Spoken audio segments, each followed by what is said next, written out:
கிருஷ்ண ஜெயந்தி அன்று பரிபூர்ணமாக விரதம் இருந்து பூஜை செய்தால் வீட்டில் சகல செல்வமும் பெருகும் என்பது இந்துக்களின் மிகப்பெரிய நம்பிக்கையாக இருந்து வருகிறது. இந்த நிலையில் உத்தரப்பிரதேச மாநிலம் மதுராவில் வாசுதேவர் மற்றும் தேவகிக்கு 8வது குழந்தையாக பிறந்தவர்தான் கிருஷ்ணர். இவரது வரலாறு மிக நீளமானதாகவும் அற்புதங்கள் நிறைந்ததாகவும் இருந்து வருகிறது. மும்மூர்த்திகளின் ஒருவரான மகாவிஷ்ணுவின் 8வது அவதாரமாக கிருஷ்ண அவதாரமாகும். கிருஷ்ணராக அவதரித்த தினத்தை கிருஷ்ண ஜெயந்தி, கோகுலஷ்டமி, ஜென்மாஷ்டமி என்ற பெயர்களில் கொண்டாடப்பட்டு வருகிறது.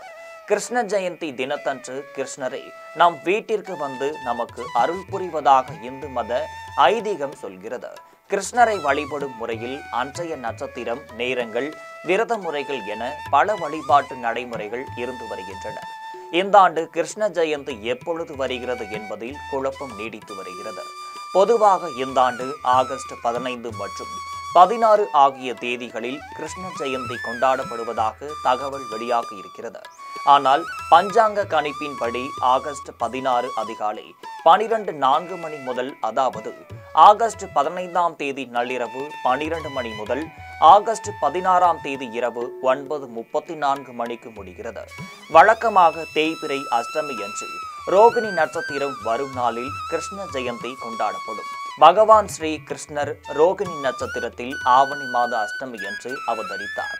சில ஆண்டுகளில் தேய்பிறை அஷ்டமி திதியும் ரோகிணி நட்சத்திரமும் ஒன்றாக வருவது கிடையாது. இதனால் எந்த நாளில் கிருஷ்ணர் ஜெயந்தி கொண்டாடுவது, விரதம் இருப்பது என்பதில் குழப்பம் ஏற்படலாம்.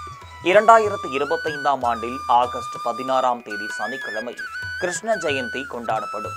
இருப்பினும் இந்த நாளில் ரோகிணி நட்சத்திரம் கிடையாது. தேய்பிறை அஷ்டமி திதி தொடங்கும் நேரம் ஆகஸ்ட் 16ஆம் தேதி சனிக்கிழமை அதிகாலை ஆகும். அதேபோல் ரோகிணி நட்சத்திரம் தொடங்கும் ஆகஸ்ட் 17 ஞாயிற்றுக்கிழமை காலை 6:48 மணி ஆகும். ரோகிணி நட்சத்திரம் முடியும் நேரம் ஆகஸ்ட் 18ஆம் தேதி திங்கட்கிழமை 4:28 மணி. இந்த நாள் முழுவதும் நவமி திதி இருக்கும். இந்த குழப்பத்திற்கு தீர்வாக ஆகஸ்ட் 16ஆம் தேதி சனிக்கிழமை என்று கிருஷ்ண ஜெயந்தி கொண்டாடப்படலாம், அல்லது ரோகிணி நட்சத்திரத்தில்தான் கொண்டாடப்பட வேண்டும் என்று விரும்புவார்கள். ஆகஸ்ட் 17ஆம் தேதி ஞாயிற்றுக்கிழமை முழுவதுமே ரோகிணி நட்சத்திரம் இருப்பதால் அன்று கொண்டாடப்படலாம். 16 மற்றும் 17 ஆகிய 2 தேதிகள் கிருஷ்ண ஜெயந்தி விழா கொண்டாடுவதற்கு ஏற்ற நாளாகும். பகவான் கிருஷ்ணர் இரவு நேரத்தில் அவதரித்தார் என்பதால், அதாவது சூரிய அஸ்தமனத்திற்கு பிறகு மாலை 6 மணிக்கு மேல் அல்லது இரவு நேரத்தில்தான் கிருஷ்ண ஜெயந்தி பூஜைகள் கொண்டாடுவது வழக்கமாக இருந்து வருகிறது. தமிழ்நாட்டில் மாலையில் விளக்கேற்றிய பிறகுதான் பூஜை செய்யும் வழக்கம் இருந்து வருகிறது. கிருஷ்ண ஜெயந்தி அன்று அதிகாலையிலேயே வீட்டை சுத்தம் செய்து அரிசி மாவால் கோலமிட்டு தோரணங்கள் கட்ட வேண்டும். பூஜை அறையை சுத்தம் செய்து பூக்களால் அலங்காரம் செய்ய வேண்டும். இதனை அடுத்து அரிசி மாவு மூலம் குழந்தையின் கால் தடங்களை வீட்டு வாசலில் இருந்து பூஜை அறை வரை பதிக்க வேண்டும். இவ்வாறு செய்வதால் பகவான் கிருஷ்ணரை நம் வீட்டிற்கு அழைத்து வருவதாக நம்பிக்கை இருந்து வருகிறது. வீட்டில் கிருஷ்ணர் சிலை அல்லது கிருஷ்ணர் படம் இருந்தால் அதனை சுத்தம் செய்து பூ வைத்து அலங்காரம் செய்ய வேண்டும்.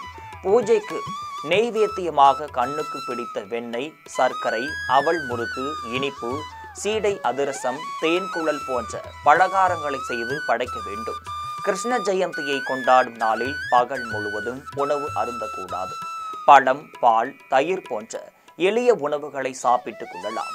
அன்றைய தினம் குழந்தைகளை அழைத்து கிருஷ்ணரின் கதைகளை சொல்லலாம். குழந்தைகளுடன் பேசி மகிழலாம். பாடல்கள் பாடியும் மகிழ்விக்கலாம். கண்டிப்பாக கிருஷ்ண ஜெயந்தி பூஜையை மாலையில்தான் செய்ய வேண்டும். கிருஷ்ணரை வணங்கி மகிழ்வதன் மூலம் குழந்தை பாக்கியம் உண்டாகும் என்றும் சொல்லப்படுகிறது. வீட்டு செல்வம் பெருகும், சுப காரியங்கள் வெகு வேகம் நடைபெறும் என்பதெல்லாம் ஐதீகமாக இருந்து வருகிறது. கிருஷ்ண ஜெயந்தி கொண்டாடும் 16ஆம் தேதி சனிக்கிழமை என்று சூரிய பகவான் பிற்பகல் 2 மணிக்கு தனது ராசிக்குள் நுழைகிறார். அதே நேரத்தில் சந்திர பகவான் காலை 11:43 மணி அளவில் தனது உச்ச ராசிக்குள் நுழைகிறார். அன்றைய தினம் துருவ யோகம் தொடங்குகிறது. இந்நாளில் மேசம், கன்னி, மிதுனம், தனுஷ், விருச்சகம், கும்பம் ஆகிய 6 ராசிக்காரர்களுக்கு யோகமான தினமாக பார்க்கப்படுகிறது. இந்த 6 ராசிக்காரர்களும் கிருஷ்ண பகவானை மனமுருக வேண்டிக் கொண்டால் நினைத்தது எல்லாம் நடக்கும். தொழில் முன்னேற்றம் அடையும், பணம், பொருள், நகை நட்டு, செல்வாக்கு தேடி வரும். எடுத்த காரியங்கள் ஜெயமாகும் என்கின்றார்கள் ஜோதிடர்கள். ஆன்மீக பக்தர்கள் அனைவருக்கும் ஜெம் தொலைக்காட்சியின் கிருஷ்ண ஜெயந்தி நல்வாழ்த்துக்கள்.